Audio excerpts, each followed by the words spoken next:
আজ বেশ ভারাক্রান্ত মন নিয়ে আপনাদের সামনে হাজির হয়েছি। আজ আর কোনো রাজনীতির খবর না, অথবা কোনো রাজনীতি নিয়ে আলোচনাও নয়। আজ মূলত একটা দুঃখের কথা, একটা শোকের কথা আমরা আপনাদের সঙ্গে শেয়ার করতে চাই। আপনারা সবাই জানেন, এর মধ্যে জেনে গেছেন যে উত্তরায় একটা বিমান বাহিনীর একটা প্রশিক্ষণ বিমান বিধ্বস্ত হয়েছে। আপনারা জানেন কিছুদিন আগে ভারতে কিন্তু এরকম একটা হয়েছিল, ওটা যাত্রীবাহী বিমান ছিল, ড্রিম লাইনার ছিল। সেই যাত্রীবাহী বিমানটা যেয়ে পড়েছিল একটা মেডিকেল কলেজের ক্যান্টিনের উপর। আর এখানেও কিন্তু একইভাবে একটা প্রশিক্ষণ যুদ্ধ বিমান, সেটা যে ভূপাতিত হয়েছে উত্তরায় একটা স্কুলের উপর, মাইলস্টোন স্কুল যেটা আছে, স্কুল অ্যান্ড কলেজ, সেই স্কুলের একটা ভবনের উপর, দিয়াবাড়িতে। এবং ওই সময় ওখানে 150 স্টুডেন্ট ছিল, তারা কোচিং করছিল। স্কুলের কোচিং যেটা হয়, এই কোচিং ছিল। স্কুলের নর্মাল টাইম শেষ হয়ে গিয়েছিল, তারা কোচিংয়ে ছিল, এবং সেটাও প্রায় শেষের পর্যায়ে ছিল। এবং যা হয়, ভবনের উপর যখন পড়েছে, ভেঙে পড়েছে, আগুন ধরে গেছে। সে আগুনে এরই মধ্যে যতটুকু খবর পেয়েছি 20 জনের মতো মারা গেছেন। এরা সবাই স্টুডেন্ট। একজন কেবল ওই বিমানের যিনি চালক ছিলেন তিনি মারা গেছেন। তিনি হচ্ছেন ফ্লাইট লেফটেন্যান্ট তৌকির ইসলাম সাগর। বয়স খুবই কম, মানে একদম বিমান বাহিনী তো শুরুর দিকে ট্রেনিং এর এটা, ফ্লাইট লেফটেন্যান্ট মাত্র। তার ছবি দেখলাম, ইয়াং একটা ছেলে। এবং তার যে বিমান চালনা ছিল, এটা ছিল তার একক বিমান চালনা। এটা দিয়ে তাদের ট্রেনিং শেষ হয়, বেসিক্যালি বিমান চালনা ট্রেনিংটা শেষ হয়। মানে ওরা তো এতদিন তো মনে করেন কোনো একজন সঙ্গে থাকে, একজন এক্সপার্ট, তার সঙ্গে বসে বিমান চালায়। কিন্তু ওনার ছিল এটা যেহেতু শেষ, একা চালাতে পারি কিনা তার পরীক্ষা। এবং উনি একাই ছিলেন বিমানে, এবং উনি মারা গেছেন। নাকি হাসপাতালে নেওয়ার পর মারা গেছেন, মুমূর্ষু ছিলেন এর আগে। এখন এই অ্যাক্সিডেন্টটা কেন ঘটলো, এর জন্য আপনি কাকে দায় দেবেন? দুর্ঘটনায় আসলে দুর্ঘটনাতে দায়ী ব্যক্তিকে খোঁজা অনেক সময় অর্থহীন হয়ে যায়, কারণ খুঁজে পেলেও তাকে মানে কিছু করা যায় না, ঘটনা তো ঘটেই যায়। কিন্তু তারপরও খুঁজে দেখতে হয় যে পরবর্তী দুর্ঘটনা যেন এরকম না ঘটে। সেই জন্য আমি যে কথাটা তখন বললাম যে ওনার একক উড্ডয়নের এটা ছিল প্রথম দিন আর কি, এবং এটি শেষ তার ট্রেনিংয়ের। তো সেক্ষেত্রে অনেকে মনে হতে পারে হয়তো ওনার ভুলে এই কাজটা হয়েছে, কিন্তু যতটুকু এখন পর্যন্ত জানা গেছে না, এটা ওনার ভুল ছিল না। উড্ডয়নের কিছুক্ষণ পরে উনি কন্ট্রোল রুমকে জানিয়েছিলেন যে বিমান আর উপরের দিকে উঠছে না, বিমান নিচের দিকে পড়ে যাচ্ছে, উনি কিন্তু জানিয়েছিলেন। তখন কন্ট্রোল রুম থেকে ওনাকে বলা হয়েছিল সেই জন্য ইজেক্ট করে বেরিয়ে আসে। বিমানে ইজেক্ট করার সিস্টেম আছে, পাইলট চাইলে যে কোনো মুহূর্তে, শেষ মুহূর্তে ওখান থেকে ইজেক্ট করে ওই প্যারাসুটটিও বাইরে পড়ে যেতে পারে, এবং সেখান থেকে সে ধীরে ধীরে নিজের জীবনটাকে নিরাপদে রাখতে পারে। কিন্তু এই ফ্লাইট লেফটেন্যান্ট তৌকির ইসলাম উনি তা করেননি।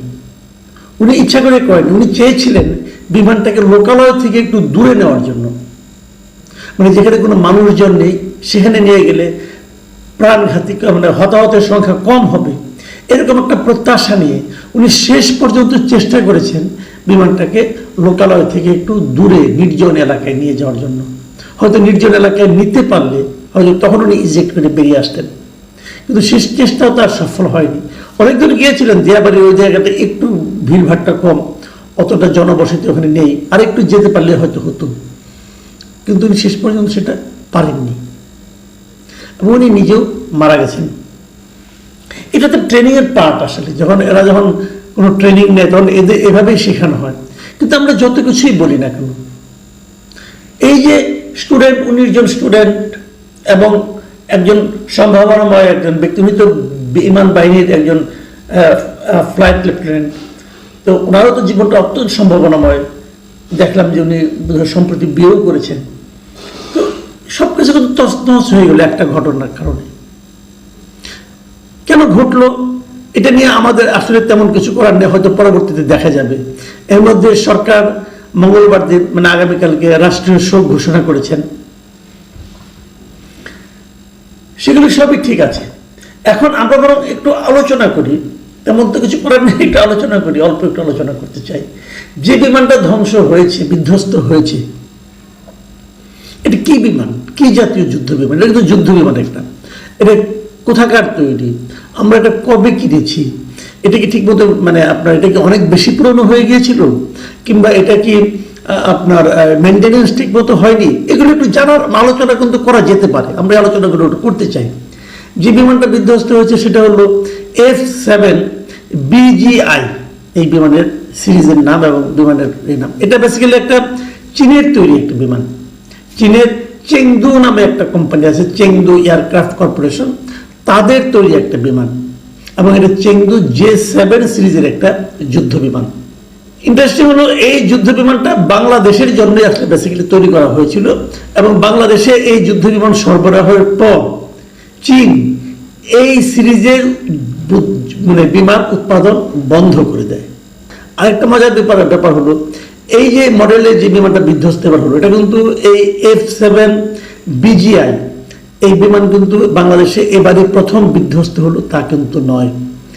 এর আগে আরো দুবার এই বিমানটাই আর কি, মানে এই সিরিজের বিমানটাই বিধ্বস্ত হয়েছে। 2018 সালের নভেম্বরে টাঙ্গাইলের মধুপুরে রসুলপুরে ফায়ারিং রেঞ্জে মহড়ার সময় এই F7BG এটা প্রশিক্ষণ বিমান বিধ্বস্ত হয়েছিল, এবং সেখানে অনেক সিনিয়র একজন কর্মকর্তা উইং কমান্ডার আরিফ আহমেদ দীপু উনি নিহত হয়েছিলেন।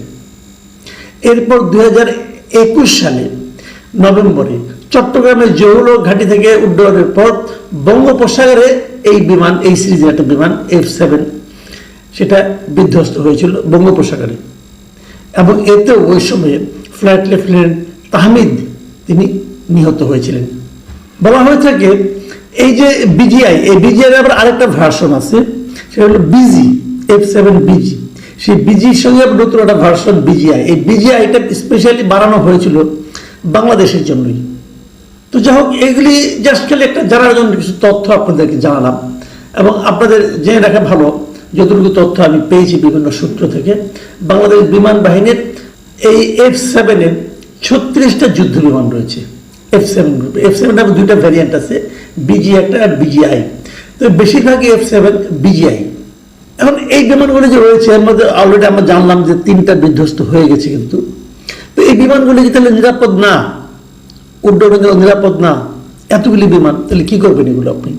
তাহলে এগুলো কি আবার চেক করতে হবে, অথবা চীনে ওদেরকে বলতে হবে তোমরা এসে দেখো এগুলিকে আরো মডার্ন করা যায় কিনা, অথবা অন্য কোনো কিছু করা যায় কিনা, নাকি এগুলিতে চড়তেও তো এখন যা নাকি মানে বিমান বাহিনী যারা সদস্য আছেন তাদের মধ্যে তো এদের ভীতি কাজ করবে।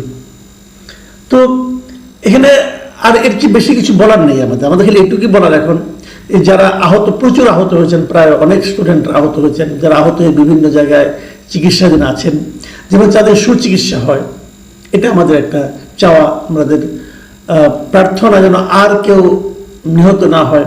ছোট ছোট বাচ্চারা জানেও না যে কেন ওদের আজকে এই দুরবস্থা হলো, তো তাদেরও যেন সুচিকিৎসা হয়, এবং নতুনভাবে যেন কেউ আর নিহত না হয় সেই জন্য আমরা প্রার্থনা করতে পারি।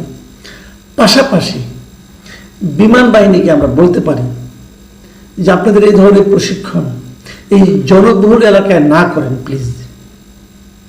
ঢাকা শহর খুবই ঘনবসতি একটা এলাকা। এই দুর্ঘটনাটা যদি মনে করেন আপনার কোনো একটা বিরান এলাকায় হতো, তো সেখানে তো আর এতগুলি লোক মারা যেত না। আপনাদের এই ধরনের প্রশিক্ষণ প্লিজ একটু জনবিরল এলাকায় করেন।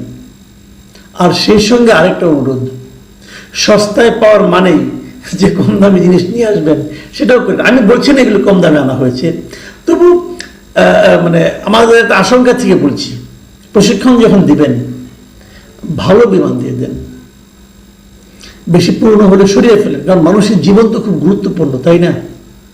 এই যে একজন লেফটেন্যান্ট, একজন আপনার ইয়াং একজন ফ্লাইট লেফটেন্যান্ট মারা গেলেন, তার জীবনটা ভাবেন, তার ফ্যামিলির কথা ভাবেন একবার, সব তো তছনছ হয়ে গেল। তো এগুলো রাষ্ট্রকে ভাবতে হবে, সরকারকে ভাবতে হবে, এবং বিমান বাহিনীকেও ভাবতে হবে। যতটুকু সামর্থ্য আছে তার মধ্যে আধুনিক বিমান কেনার চেষ্টা করুন প্লিজ। মানুষের জীবনকে ঝুঁকিপূর্ণ করাটা মনে হয় ভালো হবে না। প্রিয় দর্শক, আজ এ পর্যন্তই। আল্লাহ হাফেজ।